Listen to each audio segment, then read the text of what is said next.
And hello, meron akong gustong i-share sa inyo na sunscreen at toner at sabon na gagamitin kong pang skincare sa face ko. And ito nga pala, Honey's Glow and Honey's Glow. Mapapansin nyo, walang serum akong isasama dito sa set na to. Nabili ko to 200 plus, ayun, sa live TikTok dahil nagsisale sila dun. Mas makakamura ka kung sa live ka makakabili dahil nga nagsisale sila. Ayan. Nabili ko to ng 200 plus. Ayun. Mapapansin nyo nga walang serum. And meron ako may mga review na nito na set. Talagang sinet ko. Hindi ko na hinuwalay-walay. Dahil gusto ko makita yung resulta. May mga review ko nun. Tignan nyo na lang. And ito, itatry ko naman na walang serum. Pero ito yung gagamitin kong umpisa na pang facial. Pero sabon. Ayan. And papaya kojic soap. Cleanses, moisturizes, and whitens. 70 grams lang to. May mas malaki dito. 100 plus grams. Ayun. May kulay pink to. Pwede mo naman i-partner dito yung pink. Pero ito yung napili ko dahil nga partner sila papaya sunscreen. And ito naman papaya kojic soap. Ayan. And, ano na to, kilala na to ng iba at alam na nila kung ano yung resulta nito. Maganda yung resulta nito sa akin, lalo na sa face. Nakakatanggal siya ng mga acne, pinagbakasan ng pimples, or kahit anong nasa face mo, or lalo sa katawan mo, nakakaputi siya sa part ng mga area ng mga kilikili, singit, batok. Ayun, nakakaputi siya para sa akin. Kasi tested na to, and user din ako ng Honey's Glow. And mapapansin nyo sa mga review ko, sunod-sunod na Honey's Glow. Dahil gusto kong itry lahat yung pag-combine at sunod-sunod na paglabas ng mga bago nilang product. And ayun, ito yung unang gagamitin. Siyempre sa paggamit ng sabon sa face, hindi mo kailangan ganto-gantuhin. Pabubulain mo lang sa kamay. Dahil nga, tas seconds lang. Kasi pag matagal, para sa akin na nagda-dry siya. Para sa akin. Ito yung tsura na naman niya. Ayan. Nakalagay dyan na Honey's Glow. Yung amoy niya, parang amoy papaya, kojic, parang ganun. Papaya, kojic, yung halo ng amoy niya. Yung iba naman, amoy orange, yung ganito, di ba? Ayan. Para sa akin yun yung amoy. And yung ingredients, syempre ilalagay ko na lang dito kung gusto nyo makita. Ayan, yung iba, yung mga bagong gustong mag-try na hindi pa kilala si Honey's Glow, ilalagay ko yung ingredients dyan. And ayun, yung expiration, important din titignan nyo. Ayan, 2025 pa. Ayan, ginawa siya ng 2023, 2025 siya may expire. And eto naman yung susunod na gagamitin. And ang ganda nito, promise. Dahil meron akong review nito na pinartner ko naman ay yung niacinamide serum, yung 5% niacinamide. And maganda yun. And para siyang magic para sa akin nung ginagamit ko to. Dahil nakalagay dito, aloe ice toner, fade dark spot, and shrink pores with cooling effect.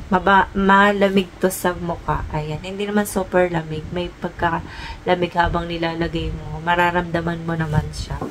Bakit nagustuhan ko to? Dahil parang magic. Dahil natanggal niya yung mga melasma kong maliliit. Yung parang dark spot na makikita yung dot. Naglight siya. Yung iba, wala na siya. Kaya nasabi kong parang magic. Kasi yung iba nawala. Dahil na-stop ko siya. Dahil, diba, nakaraan ay meron ako review na stop ko na siya mga siguro 2 weeks or magti 3 weeks na rin. 2 weeks yata o basta magti 3 weeks. Di ko natandaan. Bumabalik din ang melasma pagka hindi siya totaling nawala. Kasi talaga may pagtanggal ito. Laser. Base session. Pero ako talaga hindi na nag-try ako na iba't ibang product. Pero dito ko na isa pa. Kasi nagandahan ako. Pero dahil nga meron pa ako, ayan, hindi pa rin talagang totaling nawala. Ayan, pero nag-dark siya, yung mga nag-light, nag-dark ulit dahil nga na-stop ko. Niinitan ako sa mukha. Pero nag-sunscreen pa rin ako. Pero ayan, bumalik pa rin siya. Ayan, kailangan mabura. Yung iba na wala na. Ayan, dito sa bandang baba dito. And itatry ko ulit hanggang maubos, diba? Diba sinabi ko sa last vlog ko nito na itatry ko pa rin hanggang matapos yung pinakano. Maganda to sa mga nag-i-start, may mga pimples, acne sa face, yung malalala. I mean, yung marami talaga. Maganda siyang itry sa mga ganong face. Ayun. And ako talaga, gusto ko lang matanggal yung mga nandito ko. Ayan, nakalagay dito. Ayan, dark spot. Nakakawala siya ng dark spot. Ayan. 60 ml lang siya. Yung ingredients ilalagay ko dito. Ito yung itsura niya. May sticker siya dito. Ayan. Yung amoy nito ay mabango siya. Hindi siya masakit sa ilong. Itsurang ganito. Parang ano lang siya. Isang tuldok. Pero pagdating dito sa loob, matatakpan kaya hindi naman siya agad matatapon. Ayan. 60 ml. Gusto ko may mas malaki nito para mas isahang bilihan na lang. Dahil 60 ml lang. Maliit. Sana gusto ko mas malaki dito. Ayan, yung expiration nandito. Paano gamitin? Yung bulak, I mean, yung manipis or kahit anong cotton, isang ganun mo lang. Ganyan. Hindi mo karugod-guguran na ganun.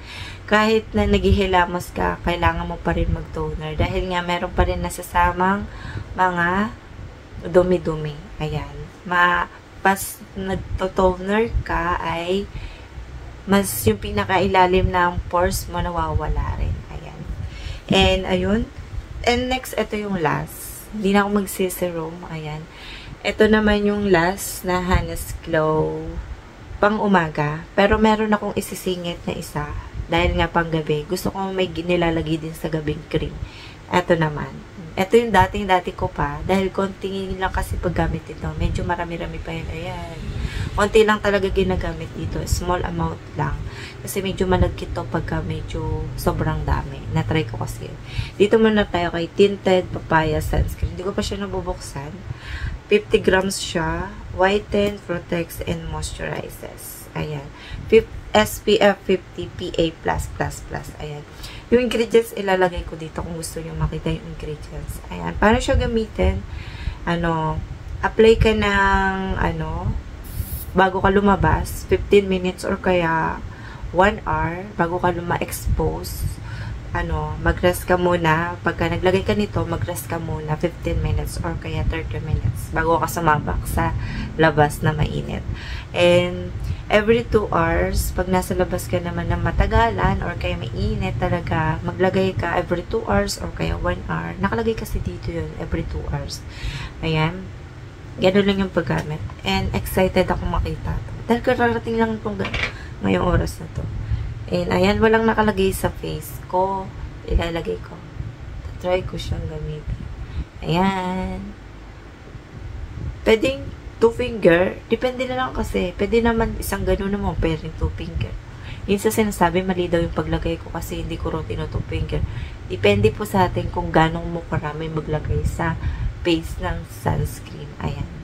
Huwag mo titipirin ang sunscreen sa face mo dahil wala rin kwenta kung makaunti lang ilalagay mo. Ayan, ganyan lang ako maglagay.